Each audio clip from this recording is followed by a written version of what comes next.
2024 সালে নগদ টাকা উত্তোলনের ব্যাংকের তুলনায় এমএফএস গ্রাহকের খরচ অন্তত 7 গুণ বেশি। টিআইবির এক গবেষণায় উঠে আসে এ তথ্য। বলা হয়, প্রতিবেশী দেশ ভারতে নগদ উত্তোলন ও স্থানান্তরে কোনো খরচ বহন করতে হয় না। আর যেখানে আইনি সীমাবদ্ধতায় হস্তক্ষেপের সুযোগ পাচ্ছে না তদারকি সংস্থা বাংলাদেশ ব্যাংক।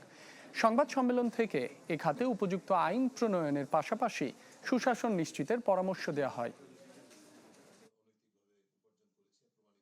তার হাতে যে ক্যাশ ডিপোজিটটা থাকে আপনার আমার সকল কাস্টমারের যে সেটা কিন্তু it's an investment for him.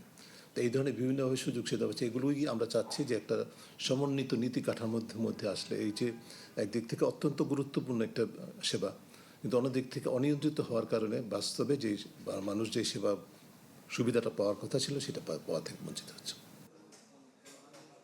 নগদ পেমেন্টে 500 টাকা পর্যন্ত ক্যাশব্যাক আর লেনদেনে প্রতিদিন ডিপ ফ্রিজ এবং ঘন্টায় ঘন্টায় এসি টিভি সহ দারুণ সব গিফট।